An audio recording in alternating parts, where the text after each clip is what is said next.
Investing in the long run is one of the most boring subjects to talk about. It's kind of just like, let's choose this stock and then wait 30 years and we've now have enough money to retire. That's not exactly riveting to hear about, though getting $500 a month in passive income is kind of interesting. So how can we make the stock market more fun? How can we be an active trader while working a day job and making $50, $100, $200, $1,000, $500 a day with some extra money you might have around?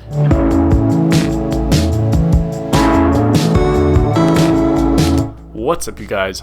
I'm Jacob Fisher, and before we get into it, notice a little something different, maybe about the camera, the lens, anything? Okay. If you did and you like my slightly new setup, give me a like down below and let me know your thoughts in the comments as well. It lets me know I'm going in the right direction with this channel. Let's get into the topic of this video, which is trading actively to make $100 a day. Keep in mind that I am not an investment professional and everything I say is up to you to decide what to do with it. It's just for entertainment purposes only. Also, if you want to trade with $1,000, then you should probably have 5 times that amount already sitting in your savings or investments account, growing steadily. You shouldn't be using this with the only money you have. This is money you would be comfortable losing more so than your typical investment portfolio. Let's look at 3 ways you can make money by day trading or swing trading in the stock market. The first option is option trading. Understanding what an option is rather difficult. There's a lot of Greeks and other things that go along with it. I'm going to do my best to break down how an option works just very simply and then go over a potential strategy.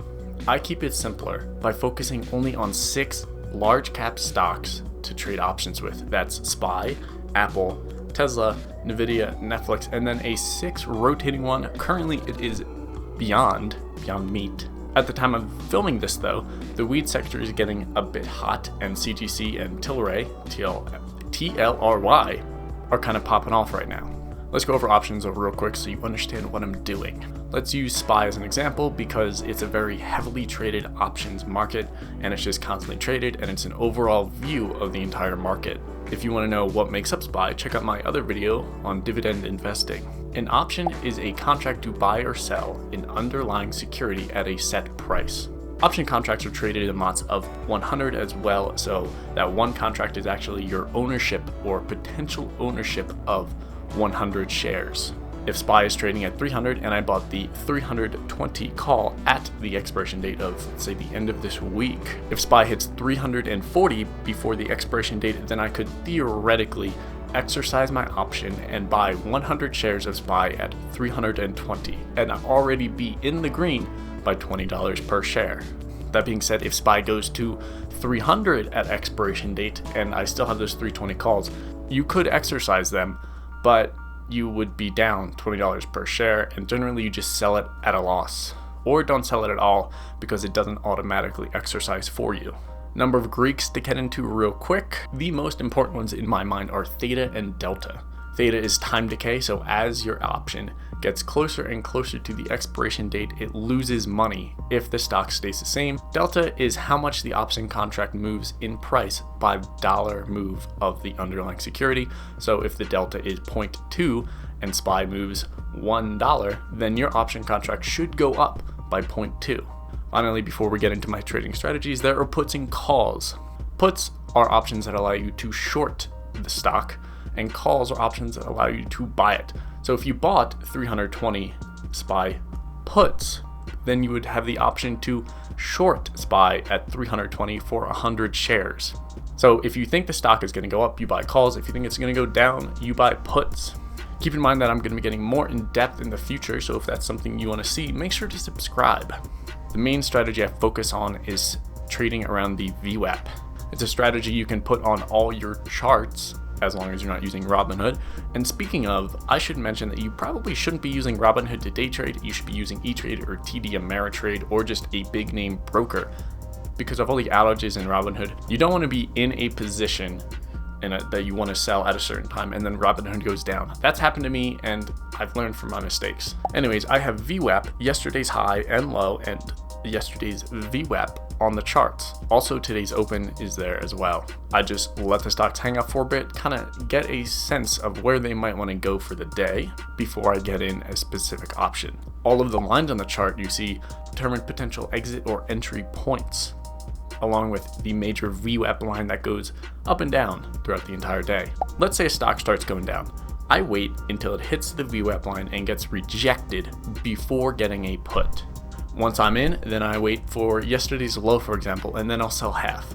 And then maybe we go down a little bit further and we hit my profit target, I'll sell the rest. Or I could hold on a bit more after that. You short at the VWAP rejection and then you cover or just sell your put when you hit your profit target. Now you do need to keep a stop loss in mind. So if just in case the stock actually goes above the VWAP and you need to get out, you should not get attached to the stock and just get right out. You don't want to just spend your time losing dollars on end. Here's a trade example. June 1st, 2020, SPY hits a VWAP reject play at 10:06 a.m. You buy the 301 puts at that time for $1.89, which is actually $189. You multiply each thing by 100 because it's 100 shares that you're buying. Sell in two phases. You notice a large drop and you sell half your position at 10:28 a.m. for $2.34, which is a 23% return. You wait until SPY goes lower and you decide at that point you want out. You hit your target, you're good. So you sell at 10:53 a.m. for $2.58 for a 36% return. Let's say you bought 2 contracts total for a total of $378. Now you sold them for a total of $492, netting you $114 for the day. I've tracked this setup for a while and have noticed that a VWAP reject, which is what I call it, can net me an average of 2.55%, which sounds very small, but you need to remember that it's option trading here. So that's the underlying stock moving 2.55% down. A 2.55% decline with a near the money contract generally yields about 30% on average and up to a 70% or more return if I hold for the whole time. I can also tell you that the average time for the best entry is 9:49 market time, which is Eastern Standard Time. These are all things that I can tell you because I've been tracking this setup for a while. Then I still have more to track because I'm missing the average win to loss ratio.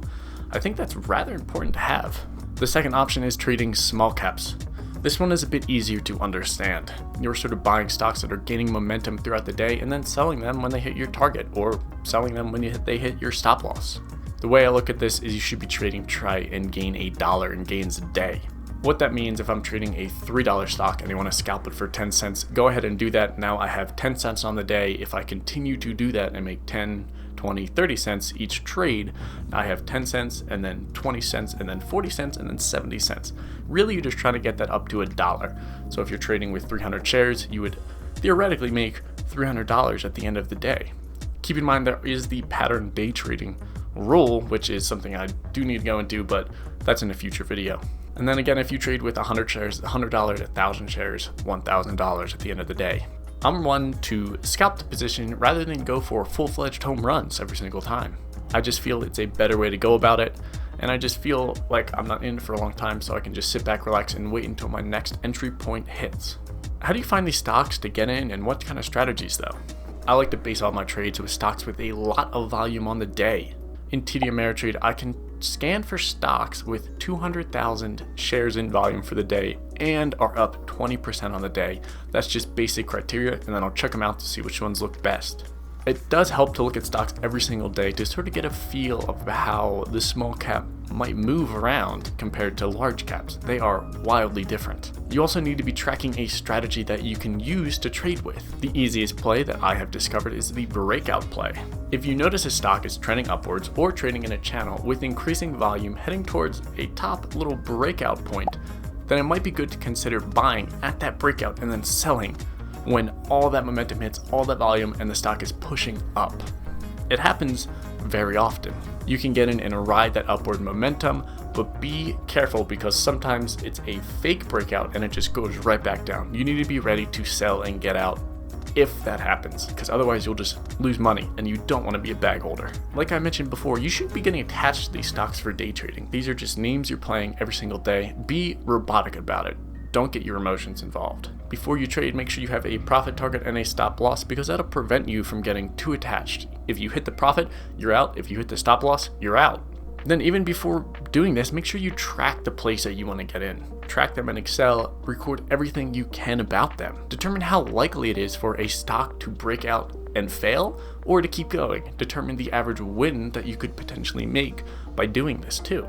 Determine the average volume as well. There's a lot of things you can track just to keep things going and more information that you can get. Once you determine your strategy has a 70% success rate, start trading small amounts of money and see where they go. Also keep in mind there are tons of other strategies, and if I went into them all, this video would take hours on end. So you can like this video to let me know you want more.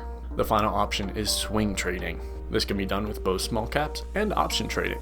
If you want to hold positions overnight, then be my guest and see what you can do with them. I personally don't like doing this because I like to be flat at the end of the day on any active trading positions. It kind of makes me sleep better knowing that I can't lose money by the stock going down. Most swing trades are based off a stock that has a very good day, is sitting near that high a day, and then will gap up the next morning. This works very well. You can track it, see what happens at the end of the day if it's sitting there, and then track how likely or how big of a gap up it will be the next day, or even a gap down. Then you can sell when the market opens, or you can hold on to it and wait to see maybe it'll have a second day run.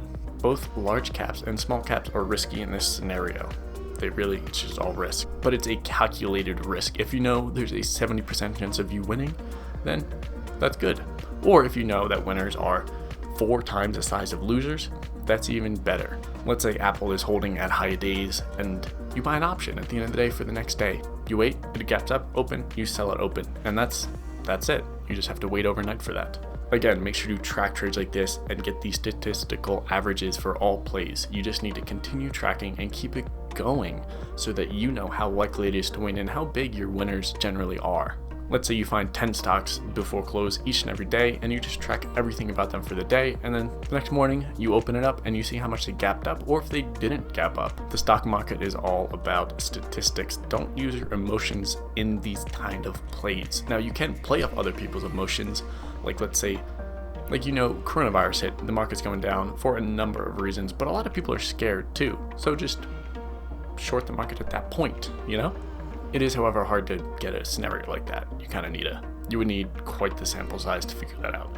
Rather, just collect data each and every day and figure out which trades could work best. Again, it's very vital that you do not get attached, do not become a bag holder, and set your profits and stop losses.